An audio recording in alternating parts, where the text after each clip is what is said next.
femmes le gros mot qu'il m'a dit. Sortez, et demain vous ne coucherez pas au château. Si ma belle marraine ne parvient pas à l'apaiser, c'est fait, Susan, je suis à jamais privée du bonheur de te voir. De me voir? Moi? C'est mon tour. Ce n'est donc plus pour ma maîtresse qui vous souffrirait en secret? Ah, Susan, qu'elle est noble et belle, mais qu'elle est imposante. C'est-à-dire que je ne le suis pas, et que l'on peut oser avec moi. Tu sais trop bien, méchante, que je n'ose pas oser. Mais que tu es heureuse, à tout moment, la voir lui parler, l'habiller le matin et la déshabiller le soir, épingle à épingle. Ah, Susan, je donnerais... Qu'est-ce que tu tiens donc là? Hélas, l'heureux bonnet, le fortuné ruban, qui referme la nuit, les cheveux de cette belle main. Son ruban de nuit? Donne-le-moi, mon cœur. Que non pas mon cœur, comme il est familier donc. Ce n'était pas un morveux sans conséquence. Ah, le ruban! Tu diras qu'il est égaré, gâté, tu diras qu'il est perdu, tu diras tout ce que tu voudras. Oh, dans 3 ou 4 ans, je prédis que vous serez le plus grand petit ornement. Rendez-vous le ruban, laisse-le, je te donnerai ma romance. Et pendant que le souvenir de ta belle maîtresse attristera tous mes moments, le tien y versera le seul rayon de joie qui puisse encore amuser mon cœur. Amusez votre cœur, petit scélérat. Vous croyez parler à votre fanchette. On vous surprend chez elle, et vous soupirez pour madame, et vous en comptez à moi, par-dessus le marché. Cela est vrai d'honneur. Depuis quelque temps, je ne sais plus ce que je suis. Je sens ma poitrine agitée, mon cœur palpite au seul aspect d'une femme. Les mots amour et volupté le font tressaillir et le troublent. Enfin, le besoin de dire à quelqu'un je vous aime est devenu pour moi si pesant que je le dis tout seul. À ta maîtresse, à toi, aux arbres, au vent qui les emporte avec mes paroles perdues. Hier, j'ai rencontré Marceline. Pourquoi non? Elle est femme, elle est fille. Une femme, une fille. Ah, que ces mots sont doux, qu'ils sont intéressants. Il devient fou. Fanchette est douce, elle m'écoute, elle me ment. Ah, c'est bien dommage. Écoutez donc, monsieur. Aïe! Ouille! Je te donnerai ma vie. Et si le prix ne te convient pas, je donnerai 1000 baisers. Et m'y souffler si t'approcher. Je vais m'en plaindre à ma maîtresse. Et loin de soupirer pour vous, je dirai moi-même à Monseigneur. C'est bien fait. Monseigneur, envoyez chez lui ce petit voleur. Envoyez chez ses parents ce petit mauvais sujet. Si vous êtes désert avec madame, il peut toujours remarquer par contre-coup. Je suis perdue. Quelle frayeur.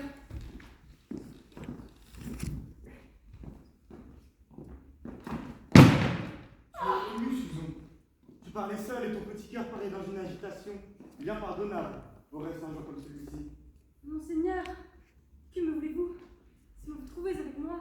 Je serais désolé d'en y surpris, et tu sais tout l'intérêt que je prends à toi. Basile ne t'a pas laissé ignorer mon amour. Je n'ai qu'un instant pour t'expliquer mes vœux. Écoute. Je n'écoute rien. Un seul mot. Tu sais que le roi m'a nommé son ambassadeur à Londres. J'emmène avec moi Figaro. Je lui donne un excellent poste. Et comme le devoir d'une femme est de suivre son mari. Ah, si j'osais parler. Parle, ma chère. Aujourd'hui, d'un droit, tu penses moi pour la vie. Je n'en veux pas, Monseigneur, je n'en veux pas. Mais dis auparavant. Je ne sais plus ce que je disais. Sur le devoir des femmes. Eh bien, lorsque Monseigneur enleva la sienne chez le docteur, et qu'il épousa par amour, lorsqu'il abolit pour elle un certain affreux droit du Seigneur. Qui faisait bien de la peine aux filles. Ah, Suzette, ce droit charmant. Si tu venais en jaser sur la brune au jardin, je mettrais un tel prix à cette légère faveur. Il n'est pas chez lui, Monseigneur? Quelle est cette voix? Que je suis malheureuse. C'est Sors. Basile. Sors pour que l'on n'entre pas. Je vous laisse ici. Monseigneur. Et moi, je vais se cacher. Monseigneur, madame, il en est sorti, je vais voir. Ah! Derrière ce fauteuil. C'est mal d'ailleurs, mais on renvoie les bien vite. N'auriez-vous pas vu Monseigneur? Et pourquoi l'aurais vu? Quittez-moi, je vous prie. Si vous étiez plus raisonnable, il n'y aurait rien d'étonnant à ma question. C'est Figaro qui le cherche. Il cherche donc l'homme qui lui veut le plus de mal après vous. Voyons un peu comme il me sert. Désirer du bien à une femme et se vouloir du mal à son mari? Oh non, dans vos affreux principes, agent de corruption. Que nous demandons ici que vous n'allez prodiguer un autre, grâce à la douce cérémonie. Si vous vous défendez guère, vous le prescrira demain. Digne. Les choses indignes. Le mariage étant la plus bouffonne, j'avais pensé... Des horreurs! Qui vous permet d'entrer ici? Mauvaise, je vous apaise. Il n'en sera que ce que vous voulez. Mais ne croyez pas non plus.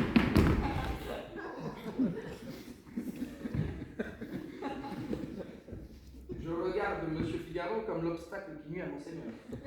Et sans le petit page, Dolce Ruban?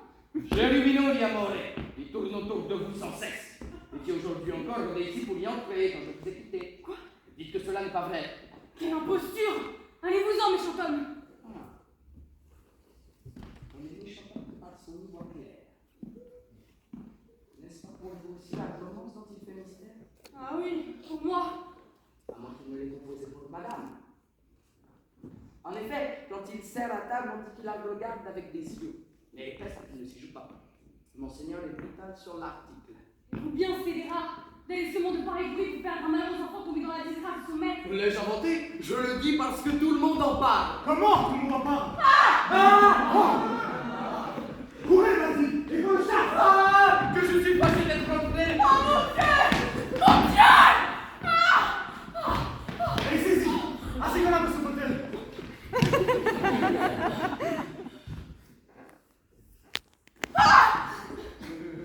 Je ne veux pas m'asseoir! Entrer, c'est vraiment, mais c'est indigne! Nous sommes deux avec toi, ma chérie, un peu le moins pour manger. Et moi, je suis désolé de m'être aiguillé sur le petit page puisque vous l'entendez. J'en usais ainsi pour pénétrer les sentiments de madame. Au fond, vous voyez. 50 pistoles, à cheval, et qu'on le renvoie, sa femme. Monseigneur, pour un badinage. Un petit libertin que j'ai surpris hier encore avec la petite jardinier. Avec Fanchette, Et dans sa chambre! Oh, monseigneur avait sans doute affaire aussi. J'en ai massé la remarque. elle est d'un bon augure. Mais non!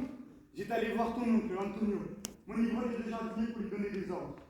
Je toque, on met longtemps à m'ouvrir. La cousine a l'air empêtrée. Je prends un soupçon, je lui parle, et tout en causant, j'examine. Il y avait derrière la porte un espèce de rideau, de porte-manteau, de je ne sais pas quoi qui couvrait des arbres.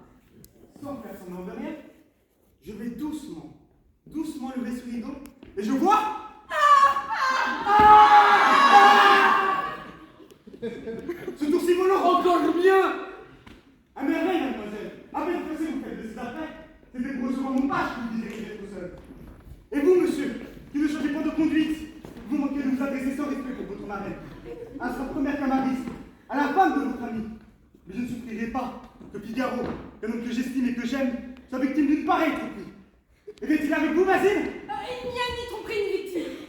Il était là lorsque vous me parliez. Puis-je mentir en me disant qu'au plus près il n'oserait me décider ce malheur? Il me priait d'engager madame à lui demander sa grâce. Votre arrivée l'a si fort troublé qu'il s'est masqué de ce fauteuil. Ruse d'enfer! Je m'y suis assis en entrant. Hélas, monsieur, j'étais tremblant derrière. Autre fourberie, je viens de m'y placer moi-même. C'est alors que je me suis blottie dedans. C'est donc une couleur que ce petit sacre-là. Nous écoutez! Hélas, monsieur, j'ai fait ce que j'ai pu pour n'y rien entendre. Au perfide, tu n'écouteras pas, Figaro.